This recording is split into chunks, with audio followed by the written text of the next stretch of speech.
तरया जुहाव पुत्रेति तन्मयतया तरवोऽभिनेदो तं सर्वभूतहृदयं मुनिमानतोऽस्मि। कृष्णत्वदीयपदपङ्कजपञ्जरान्ते अद्यैव मे दिशतु मानसराजहंसः प्राणप्रयाण समये कफवातपित्तैः कण्ठावरोधन विभो स्मरणं कुतस्ते। नमः पंकजनाभाय नमः पंकजमालिने नमः पंकजनेत्राय नमस्ते पंकजांघ्रये। अजातपक्षा इव मातरं खगाः स्तन्यं यथा वत्सतरा क्षुधार्ताः प्रियं प्रियैव विवशितं विसन्ना मनोरविन्दाक्षदृक्षते त्वां। बोल श्रीमद्भागवत भगवान की, राधारमण भगवान की, श्री बांकी बिहारी सरकार की, राधा वल्लभ भगवान की, श्रीमत् स्वामी परमहंस महाराज की जय। जय श्री सीताराम। परम मंगल में परात्पर जगत नियंता जगदाधार अकारण करुणा उर्णाले भगवान श्री बांकी बिहारी सरकार की महती कृपा अनुकंपा से आज इस कथा के द्वितीय सत्र के प्रथम बेला में हम आपसे उपस्थित हुए हैं भगवान की कथा का गान करने के लिए। आप समस्त श्रोता बंधुओं से निवेदन कि यथाशीघ्र आप इस कथा प्रांगण में पधारें, क्योंकि टीकर माफी के परम पावन धारा से पधारे हुए गुरुदेव भगवान मंच पर मंचस्थ हो चुके हैं और उनके मुखारविंद द्वारा सुंदर निःसृत शब्दों को अपने श्रवण पुटों के द्वारा श्रवण करके हृदयस्थ करके आप अपने मानव जीवन को कृतार्थ करें, क्योंकि दुर्लभो मानुषो देहो देहिनाम क्षणभंगुरः तत्रापि दुर्लभम मन्ये वैकुंठ प्रिय दर्शनम। ये मानव शरीर बहुत दुर्लभ है और इसकी सही सार्थकता यही है कि आप सत्संगति में जाओ, कथा में जाओ, भगवान के नाम का गान करो। तो इसलिए ये सौभाग्य हमको आपको प्राप्त हुआ है। तो इसी क्षण आप अपने गृह कार्य को परित्यक्त और परित्याग करते हुए कथा प्रांगण में आए। महाराज श्री के मुखारविंद द्वारा निःसृत शब्दों को श्रवण कर अपने मानव जीवन को कृतार्थ करें। धन्यवाद, साधुवाद, परम पूज्य गुरुदेव भगवान।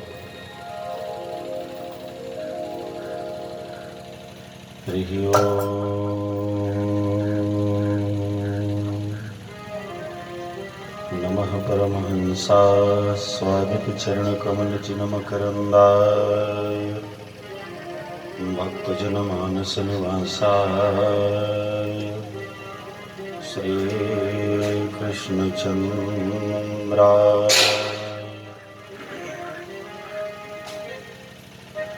यद्दर्शनं श्रेष्ठकरं नराणाम् यद ब्रह्मचर्यं भुवि नास्त्यनेकम् यस्मिन् कामा द्विगुणोपवेशः तस्मै नमः स्वामी वराय नित्यम्। शारदा शारदाम्भोज वदना वदनाम्बुजे सर्वदा सर्वदास्माकं सन्निधिं सन्निधिं क्रियात्। यत्र यत्र रघुनाथकीर्तनं तत्र तत्र कृतमस्तकाञ्जलिं बाष्पवारि परिपूर्णलोचनं मारुतिं नमत राक्षसान्तकम्। कान्तिः सितामृशति निन्दितशारदेन्दुर् यत्र एकतो विलसिता मसिताङ्गशोभा।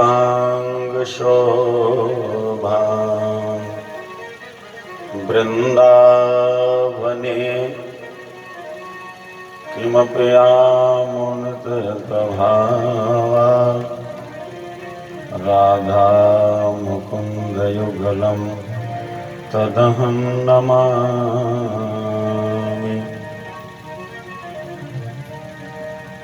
बोलिए वृंदावन बिहारी लाल की जय।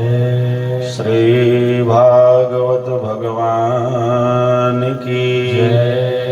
श्री व्यास भगवान की जय। श्री सुखदेव भगवान की जय। श्री हनुमान जी महाराज की जय। आइए बड़ी श्रद्धा और प्रेम के साथ दो बार भगवान के पावन नाम का स्मरण किया जाए, पश्चात भागवत जी की कथा में प्रवेश किया जाए। हरि हरि हरि हरि सुमिरन करो, हरि हरि हरि हरि सुमिरन करो, हरि हरि हरि हरि सुमिरन करो, हरि हरि हरि हरि सुमिरन करो, हरि हरि हरि हरि सुमिरन करो, हरि हरि हरि हरि सुमिरन करो। हरि की कथा होत है जहाँ, हरि की कथा होत है जहाँ, हरि की कथा होत है जहाँ, हरि की कथा होत है जहाँ। गंगा तीक चलिया में तहाँ, गंगा तीक चलिया में तहाँ, गंगा तीक चलिया में तहाँ, गंगा तीक चलिया में तहाँ। हरि हरि हरि हरि सुमिरन करो, हरि हरि हरि हरि सुमिरन करो, हरि हरि हरि हरि सुमिरन करो, हरि हरि हरि हरि सुमिरन करो। मंदाकिनी कहाँ चली आवे, मंदाकिनी कहाँ चली आवे, मंदाकिनी कहाँ चली आवे, मंदाकिनी कहाँ चली आवे। गोदावरी विलंब न लावे, गोदावरी विलंब न लावे। हरि हरि हरि हरि सुमिरन करो, हरि हरि हरि सुमिरन करो हरि हरि हरि हरि सुमिरन करो हरि हरि हरि हरि सुमिरन करो सुमिरन करो सुमिरन करो।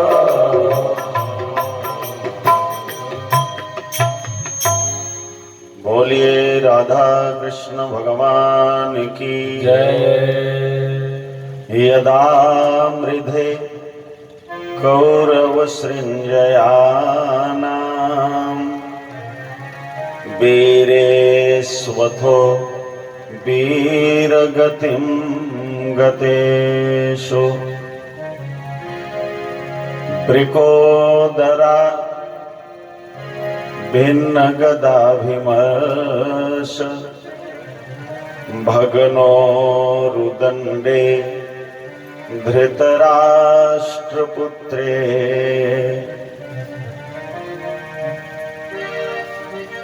भागवत जी में कथा के प्रारंभ में महात्म्य के बाद वक्ता और श्रोता का विभाजन किया गया। भागवत जी की कथा में 4 वक्ता हैं और 4 श्रोता हैं। भागवत जी के प्रथम वक्ता सनकादिक महात्मा हैं और प्रथम श्रोता नारद जी हैं। ये कथा हरिद्वार में हुई। दूसरे वक्ता सूत जी हैं और श्रोता सौनकादि 88,000 महात्मा हैं। ये कथा नैमिषारण्य के पावन क्षेत्र में हुई। तीसरे वक्ता मैत्रेय जी हैं और श्रोता विदुर जी हैं। ये कथा ऋषिकेश में हुई। और चौथे वक्ता सुखदेव स्वामी हैं और श्रोता परीक्षित जी हैं। ये कथा सुखताल में हुई। चारों वक्ता और चारों श्रोताओं में उत्तम कोटि के वक्ता सुखदेव स्वामी हैं और उत्तम कोटि के श्रोता परीक्षित जी हैं। अस्तु, सर्वप्रथम परीक्षित जी के जन्म का उपक्रम भागवत जी में है, क्योंकि पहले श्रोता का जन्म होता है, बाद में वक्ता का जन्म होता है। अब तिवारी जी हमारे ये सोचेंगे कैसे कैसे हो सकता है, हम श्रोता है, पंडित जी वक्ता है, उम्र में तो अंतर ऐसा है कि ना। लेकिन यहाँ जन्म का मतलब यह है कि जैसे श्रोता जब कथा श्रवण करने का संकल्प बनाता है, मन बनाता है, तब वो व्यास की पात्रता वाले किसी भी आचार्य को, संत को या जिसको भी वो अन्वेषण करता है, वो खोज करता है, तब व्यास का जन्म होता है, वक्ता का। तो सर्वप्रथम भागवत जी में परीक्षित जी श्रोता हैं, उनके जन्म की कथा है। और उनके बाद में वक्ता जो सुखदेव स्वामी हैं उनकी कथा है। इसलिए आइए हम लोग शीघ्र ही कथा प्रसंग में प्रवेश करें। सूत जी महाराज सौनकादि महात्माओं को कथा श्रवण कराते हुए कहते हैं कि यदा मृधे कौरव सृञ्जयानां वीरे स्वथो वीरगतिं गतेषु। बात उस समय की है जब महाभारत का युद्ध संपूर्ण हो गया। महाभारत के बाद जितने योद्धा थे वो सब वीर गति को प्राप्त हो चुके थे। और ऐसे समय में भीमसेन की गदा के प्रहार से भगनोरु दंडे धृतराष्ट्र पुत्रे धृतराष्ट्र पुत्र दुर्योधन, जिसका उर्दंड, जिसका जघनस्थल भग्न हो चुका है, टूट चुका है, वो घायल अवस्था में, मूर्छित अवस्था में युद्ध भूमि में पड़ा हुआ है। और दुर्योधन का मित्र जो अभी भी जीवित है, देखो, अश्वत्थामा बलिर्व्यासो हनुमांश्च विभीषणः कृपा परशुरामश्च सत्तैते चिरजीविनः। ये 7 चिरंजीवी हैं, जिसमें पहला नंबर अश्वत्थामा का है। और अश्वत्थामा अपने मित्र, अपने युवराज दुर्योधन का प्रिय करने के लिए, सायंकाल का समय था, सारे लोगों से दृष्टि बचाते हुए चुपके से वो युद्ध भूमि में, कुरुक्षेत्र के समरांगण में पड़ा हुआ दुर्योधन है। और उस दुर्योधन के पास अश्वत्थामा पहुंचा और आते हुए अश्वत्थामा को देखा तो दुर्योधन रुदन करने लग गया, रोने लग गया। रोते हुए दुर्योधन को देखा तो अश्वत्थामा ने भी संवेदना व्यक्त किया, उसके सर को अपने गोद में ले लिया, बैठ गया और उसने कहा, मित्र, मैं आपका क्या प्रिय करूं? यद्यपि मैं आपको स्वस्थ नहीं कर सकता, मैं आपको जीवन दान नहीं दे सकता, वो मेरे बस में नहीं है। अगर कोई ऐसा कार्य जो मेरे बस में हो तो आप मुझे बता दीजिए, मैं आपका प्रिय कर दूं। आप रोइए नहीं, आप दुखी मत होइए। आप क्यों दुखी हो रहे हो? उसने बताया कि आप व्यर्थ में ही परेशान हो। जातस्य ही ध्रुवोर मृत्यु, जिसका जन्म हुआ है उसकी मृत्यु ध्रुव माने एकदम अटल सत्य है, मरना ही मरना है। और आप अनायास दुखी हो रहे हो, रो रहे हो। लेकिन अगर आपके दुख का निवारण मेरे द्वारा हो सकता हो किसी कार्य से, तो आप बताओ, मैं आपके दुख का निवारण कर दूं। आप क्यों इतना अधीर हो रहे हो? दुर्योधन ने अश्वत्थामा से कहा, अश्वत्थामा, मुझे दुख इस बात का नहीं है कि 100 भाई हमारे थे, सब मार दिए गए। उन भाइयों के मरने का मुझे कोई शौक नहीं है, मुझे कोई भी उद्वेग नहीं है, मुझे किसी प्रकार का कोई कष्ट नहीं। बोले, फिर आपका राज्य चला गया इसलिए आप रो रहे हो? बोले, ना, राज्य तो महाराज मानधाता च महीपति कृतयुगा लंकार भूतो गता सेतुर्येन महो दधौ विरचिता क्वासौ दशास्यांतकः। जितने यहाँ बड़े बड़े राजे महाराजे आए वो सब इस दुनिया से चले गए, राजपाट छोड़ करके। हमारा भी राज्य चला गया तो कोई बड़ी बात नहीं है। एक बड़ी मीठी बात बताऊं आपको,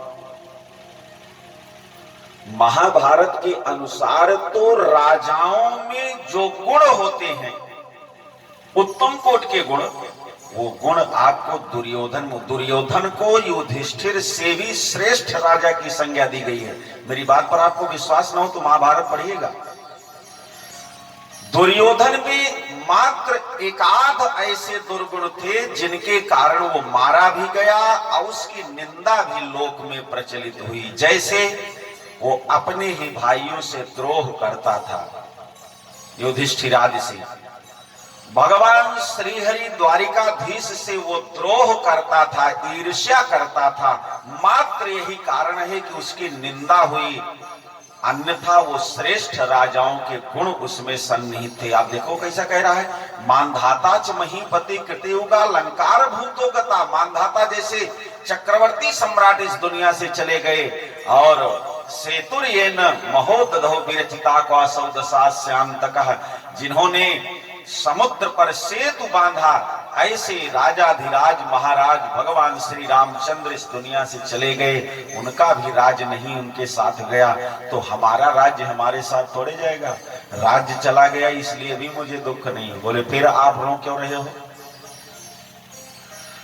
दुर्योधन ने कहा, मेरा राज्य चला गया कोई कष्ट नहीं, मेरे भाई मारे गए कोई कष्ट नहीं। कष्ट मुझे इस बात का है कि पांडव 5 भाई थे और 5 सुरक्षित हैं, एक भी नहीं मारा गया, इसलिए मैं रो रहा हूं। ये दुख है। इसलिए देखिए, हमारे घर में भोजन के लिए कोई व्यवस्था नहीं है, ये कष्ट मुझे नहीं है। आपके घर में क्यों है, ये कष्ट मुझे है। मेरे शरीर पर पहनने को वस्त्र नहीं है, कोई बात नहीं, मैं दिगंबर घूम लूंगा, लेकिन आप सफारी सूट कैसे पहन रहे हैं भाई साहब, कष्ट मुझे इस बात का है। मेरा बेटा कक्षा 9 से ही फेलियर होता चला आया है, मुझे इस बात का कोई कष्ट नहीं। फेल हो रहा तो होने दो, उसका अपना कर्म है, उसके अपने भाग्य हैं, उसका अपना परिश्रम है, जो उसने किया उसको मिल रहा, मुझे कोई कष्ट नहीं है। आपका बेटा टॉपर क्यों हो गया, दुख मुझे इस बात का है। इसलिए दुर्योधन ने कहा और अश्वत्थामा ने कहा कि मैं क्या कर सकता हूं। बोले पांडवों में से अगर किसी को तुम मार सकते हो तो मार दो, और जिस समय तुम पांडवों में से किसी एक पांडव को भी मार दोगे, उस समय ये मेरा रोता हुआ और दुखी हुआ, मलिन हुआ, आभा प्रभा कांति से हीन हुआ ये जो मेरा मुखमंडल तुम देख रहे हो, ये चमकता हुआ और हंसता हुआ तुम्हें दिखाई पड़ेगा। किसी एक पांडव को मार दो। और उसने दुर्योधन को वचन दिया। मध्य रात्रि की बेला में भगवान पांचों पांडवों को लेकर के गंगा स्नान करने के लिए पधारे, और इधर शिविर में द्रौपदी अपने पांचों पुत्रों के साथ शयन शैया पर निद्रा विलीन थी। और ठीक उसी समय काक उलूकन न्याय, हमारे यहाँ व्याकरण शास्त्र में कुछ न्याय दिए गए, जैसे जल तुम्बिका न्याय है, जैसे घुनाक्षर न्याय, वैसे ही काक उलूकन न्याय। जैसे कौवा जो होता है, बोलिए भक्तवत्सल भगवान की, जो कौवा होता है और जो उल्लू होता है, ये दोनों एक दूसरे पर घात प्रतिघात करते थे। एक दिन दोनों पक्षों की मीटिंग हो गई। उल्लुओं ने कहा कि भाई देखो, हम लोगों को दिन में नहीं दिखाई पड़ता, और कौओं ने कहा कि हम लोगों को रात्रि में नहीं दिखाई पड़ता। तो बोले फिर क्या किया जाए। बोले जब आपको नहीं दिखाई पड़ता तो हम हमला नहीं करेंगे, आपके ऊपर आक्रमण नहीं करेंगे, अर्थात रात्रि में। और कौओं ने कहा कि भाई चलो, अगर रात्रि में आप मेरे ऊपर आक्रमण नहीं करोगे, प्रतिघात नहीं करोगे, तो दिन में हम आपके ऊपर प्रतिघात नहीं करेंगे ना। इसी तरह से काक उलूकन न्याय का वर्जन करते हुए मध्यरात्रि की बेला में अश्वत्थामा गया, और शयन कर रहे थे शैया पर पांचों पांडवों के पांचों पुत्र। एकदम तद्रूप थे, पांडवों के ही समान उनका स्वरूप था। और हड़बड़ाहट में, घबराहट में, रात्रि के अंधकार में ठीक से पहचान न पाने के कारण पांचों पांडवों के पुत्रों को मार दिया, और उनका सिर छेदन करके वो लेकर के दुर्योधन के पास आया। और जब दुर्योधन ने दूर से देखा कि पांचों पांडवों के सर को अश्वत्थामा लेकर आ रहा है, तब तो महाराज बहुत प्रसन्न हो गया, खूब ठहाके लगा करके हंसने लग गया। अरे वाह वाह अश्वत्थामा, जो कार्य हमारे 18 अक्षौहिणी में हमारी 11 अक्षौहिणी सेना नहीं कर सकी, वो कार्य अकेले तुमने कर दिया, और तुम धन्यवाद के पात्र हो। लाओ लाओ लाओ, भीमसेन वाला सर मुझे दे दो, क्योंकि इसी ने 100 भाइयों को मारा है। मरने के बाद भी इसके सर को मैं अपने हाथ में लेकर के इसको दबा करके और इसके मस्तक को मैं चूर्ण चूर्ण कर देना चाहता हूं, क्योंकि इसी ने हम 100 भाइयों को मारा है। और जैसे ही भीमसेन के पुत्र का सर हाथ में दिया, और देखते ही तुरंत दुर्योधन समझ गया कि ये भीमसेन नहीं, ये पांडवों के सिर नहीं, ये तो पांडवों के पुत्रों के सिर हैं। और समझते ही दुर्योधन को अपार कष्ट हुआ। देखो, दुर्योधन है तो आतताई, लेकिन फिर भी वो शास्त्र से परे बहुत सारे कार्यों को नहीं करता है।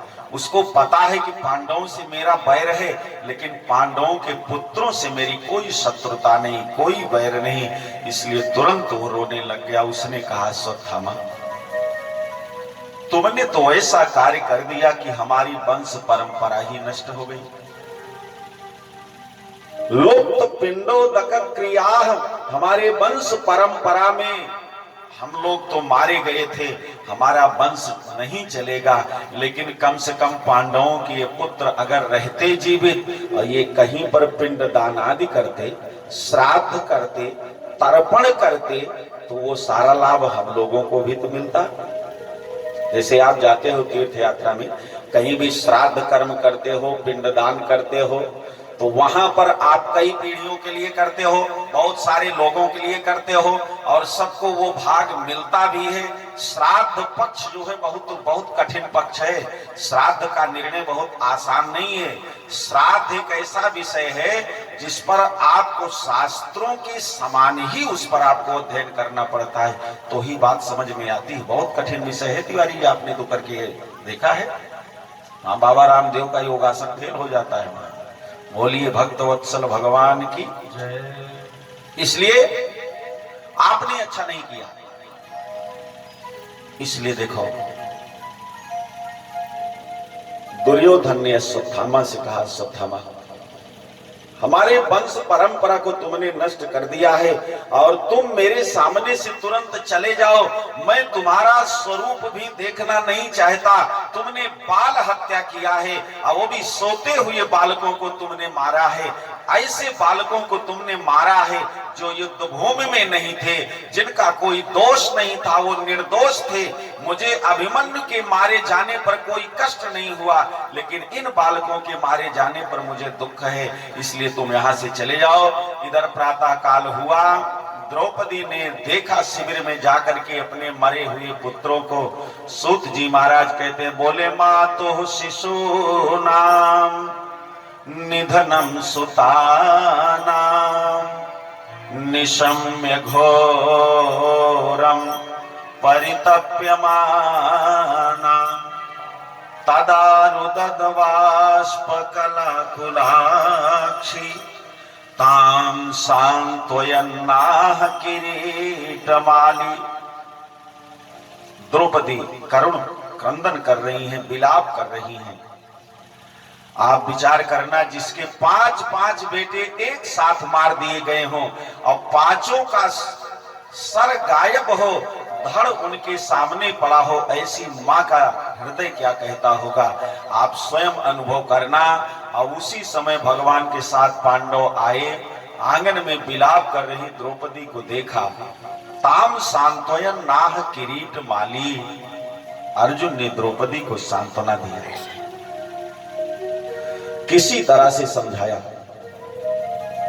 और समझा बुझा करके गए अर्जुन सूक्ष्म युद्ध करके अश्वत्थामा को रस्सी में बांध करके और लेकर के आए।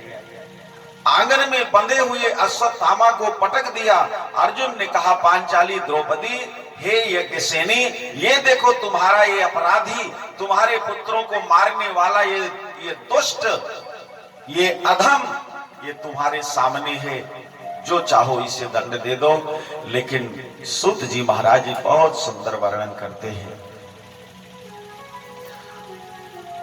अर्जुन की बात को जैसे ही सुना, घुटनों में अपने सिर को छिपा करके रोने वाली, सिसकियां लेने वाली द्रौपदी ने सर को उठाया और सामने पड़े हुए अश्वत्थामा को देखा। अश्वत्थामा को देखते ही द्रौपदी अवाक रह गई। तुरंत द्रौपदी ने अर्जुन से कहा कि अर्जुन, ये क्या कर रहे हैं आप?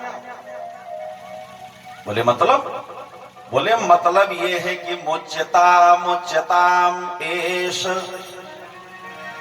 इस अश्वत्थामा को आप तुरंत छोड़िए। क्या बात, ये सुंदर बात है।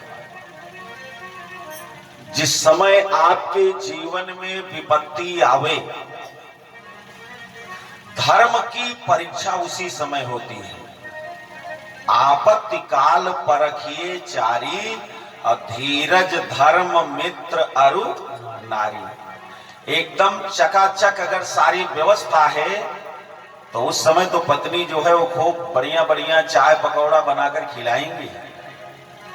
लेकिन महाराज, जिस समय विपत्ति का समय हो, इनकी परीक्षा उस समय होती है। जानकी जी की तरह दमयंती जी की तरह। बहुत सारे ऐसे उदाहरण हैं अपने पुराणों में। इसलिए द्रौपदी ने कहा मुच्यता में इसको तुरंत छोड़िए। अर्जुन ने कहा क्या बात आप करती हैं, अरे हमारे पुत्रों को मारने वाला यही बालघाती है, यही आतताई है। और तैसे ही द्रौपदी ने हाथ जोड़ करके कहा स्वामी आप गलत बात कर रहे हैं, आपके पुत्रों को मारने वाला ये होगा, हम ये नहीं कह रहे हैं, लेकिन पुत्रों को बाद में इन्होंने मारा है, पहले ये क्या है आप जानते हो?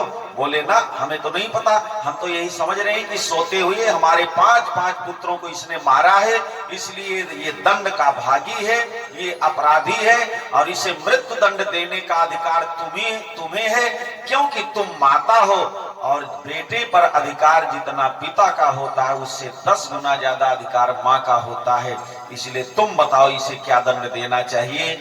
और तैसे ही द्रौपदी ने कह दिया, बोले ऐसे ही भगवान द्रोणी प्रजा रूपेण वर्तते। ये कोई सामान्य नहीं है, ये हमारे गुरुदेव भगवान द्रोणाचार्य स्वयं अपने पुत्र के रूप में, अश्वत्थामा के रूप में हमारे सामने बंधे पड़े हुए हैं और बांधने वाले तुम हो।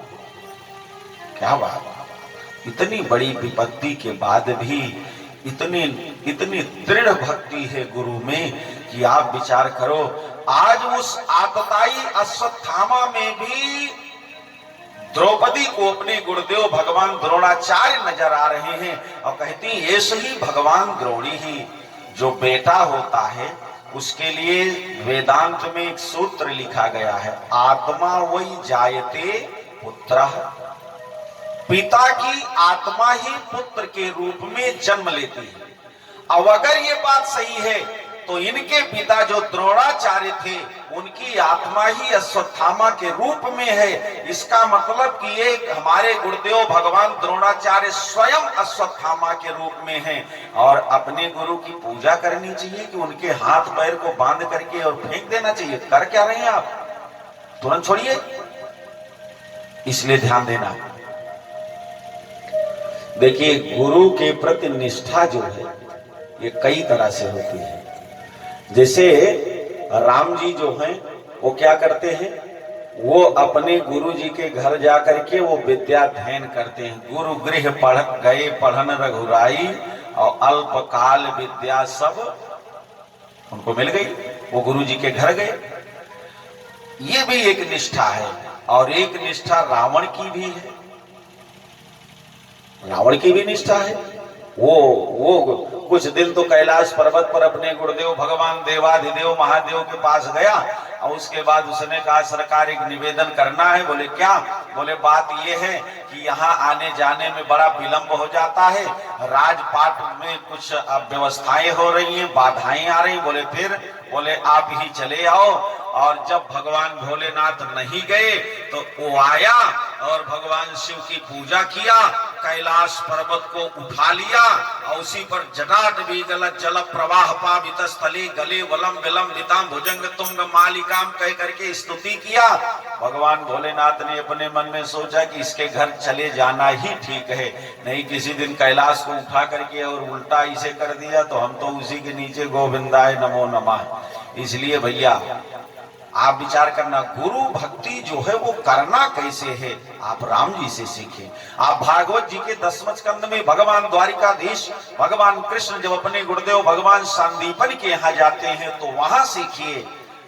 और अगर गुरु भक्ति सीखना है महाराज तो अपने आसपास के जो ऐसे गुरु हैं जिनके द्वारा आपको शिक्षा मिला, जिनके द्वारा आपको ज्ञान मिला, जिनके द्वारा आपको संस्कार मिला, उनमें निष्ठ रहने वाले लोगों में भी देखा जा सकता है।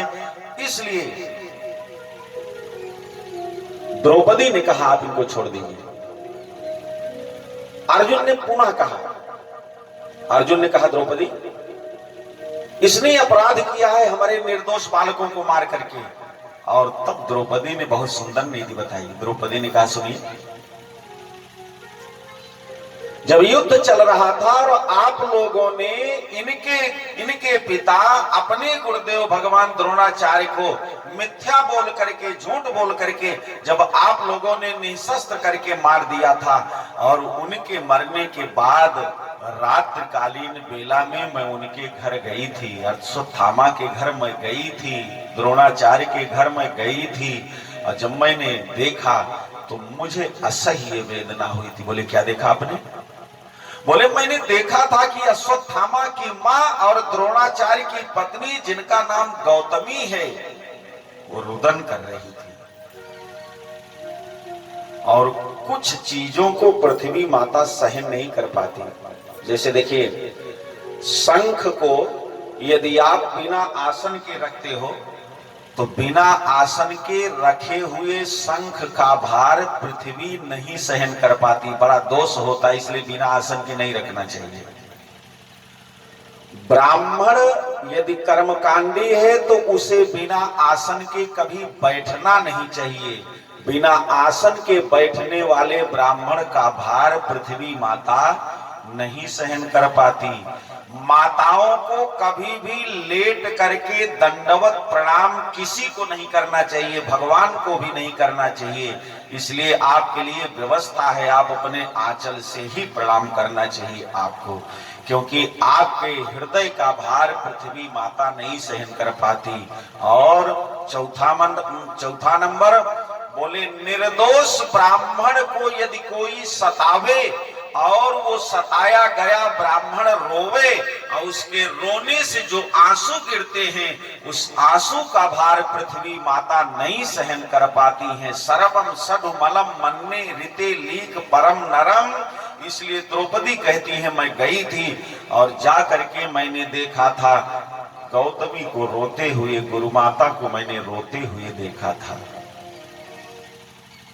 मां रोदी दस्य जननी गौतमी पति देवता, यथाहम मृत वत्सारता रोदी मिश्र मुखी मोह। इनकी माता गौतमी रो रही थी। उसी दिन मैं समझ गई थी कि ये अपराध मुझे भोगना ही भोगना है।